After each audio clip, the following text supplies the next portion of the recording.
There's a lot that goes into being part of the Hot Wheels team. You know, there's some decisions that you make that no racer would normally dive into.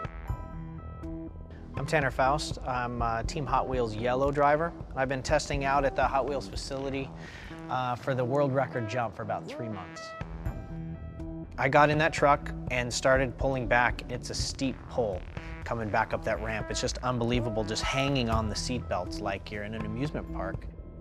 It never looks as high from the ground as it does up on the board.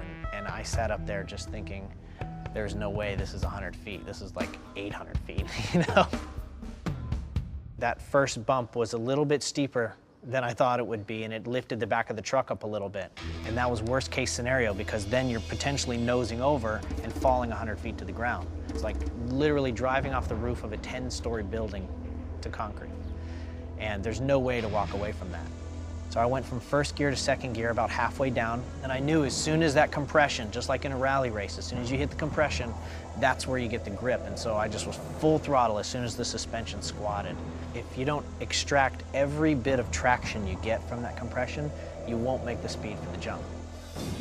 Sitting at 100 miles an hour in a sports car is one thing, but you get in this big, soft truck, no windshield, 100 miles an hour feels like you're gonna break the speed of sound. It feels ridiculously fast. As you're ripping down this and you see this jump, when we started out the testing at a lower speed, it looked like a jump, but at 100 miles an hour, it just looks like a wall. There is a bailout point, but it's almost useless once you pass 85, 90 miles an hour. So then it's just a matter, focus on the speed, focus on what you remember about the throttle position. The G out coming up the ramp is pretty severe, to the point we actually had to modify the ramp after a couple jumps because it was actually sliding it. The forces are incredible. I mean, it's over 30,000 pounds being pushed into the ramp. Flying through the air it's a pretty bizarre thing to do.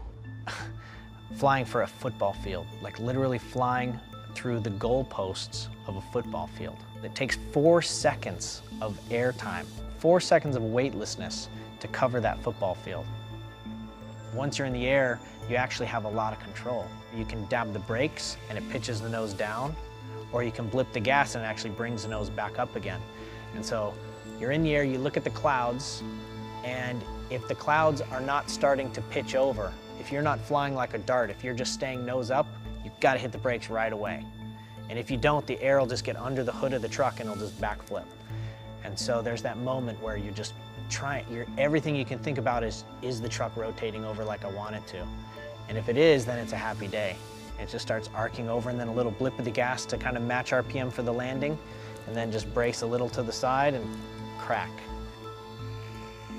Something that's so over the top, you know, 11-year-old fantasy come to life, that's what's really awesome about this job. It's a beautiful thing.